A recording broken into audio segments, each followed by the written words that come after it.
लगातार corona vaccine के मोर्चे पर आ रही खुशखबरियों के बाद हम ये मान चुके थे कि कोरोना वायरस संकट से अब हम पार पा लेंगे और अब जल्दी सबको वैक्सीन दी जाएगी और दुनिया बैक टू नॉर्मल वाली स्थिति में फिर से वापस आ जाएगी।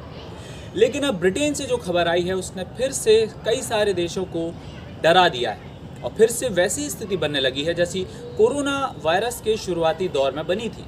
सऊदी अरब ने अब फिर से इंटरनेशनल फ्लाइट्स को अपने देश में एंट्री देने से मना कर दिया है। वहीं कई सारे यूरोपीय देशों जैसे Netherlands, Austria, Belgium, Ireland, Germany, Italy और फ्रांस ने भी यूके से आने वाली कई सारी फ्लाइट्स पर अस्थायी तौर पर बैन लगा दिया है। इसके अलावा कनाडा, इजराइल, टर्की और कुवैत ने भी यूके से आने वाली फ्लाइट्स को बैन कर दिया है। आखिरकार इतने सब के बाद भारत ने भी 31 दिसंबर तक यूके से आने वाली सभी फ्लाइट्स पर रोक लगा दी है। स्वास्थ्य मंत्री हर्षवर्धन ने कहा है कि सरकार अलर्ट पर है, घबराने की बिल्कुल भी ज़रूरत नहीं है। लेकिन ब्रिटेन में ऐसा क्या हुआ है जिसकी वजह से दुनिया के कई सारे देश इतना डर गए हैं? जवाब यह है कि ब्रिटेन में कोरोना वायरस का एक नया स्ट्रेन मिला है, मतलब एक नए स्वरूप का कोरोना जो ज़्यादा पहले से प्रभावी है और तेज़ी से फैलता है। एक्सपर्ट्स बताते हैं कि कई सारे वायरसेस में इस तरह का बदलाव होता रहता है। कई बार ये बदलाव बिना जानकारी में आए खत्म हो जाते हैं, लेकिन कई बार वायरस में बदलाव होता है और उसका प्रभावी और ज़्यादा असर होता है। सवाल यह है कि क्या ब्रिटेन में मिल रहा कोरोना वायरस का स्ट्रेन भी क्या आखिर इसी कैटेगरी में आता है? क्या नए वेरिएंट वाले इस स्ट्रेन के आने के बाद खतरा और ज़्यादा बढ़ गया है?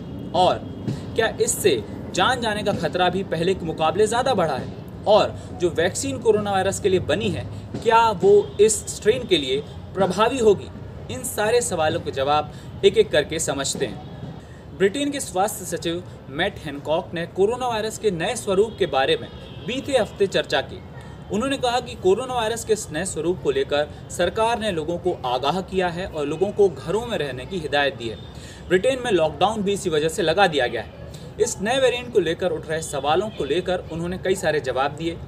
उन्होंने बताया कि कोरोना वायरस के नए स्वरूप के तेज़ी से फैलने का नतीजा ये हुआ है कि दक्षिण पूर्वी इंग्लैंड में केसों की संख्या में तेज़ी के साथ उछाल आया है।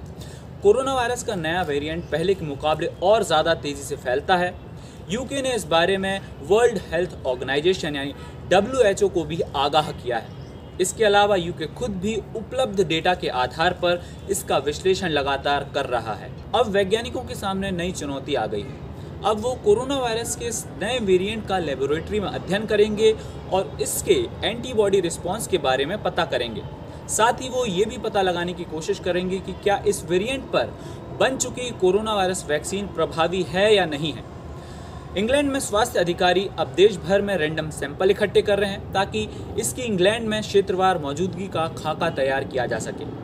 पूरी प्रक्रिया में करीब 2 हफ्ते का वक्त लग सकता है, तभी इस स्ट्रेन के प्रचार के बारे में कुछ पुख्ता जानकारी सामने आएगी।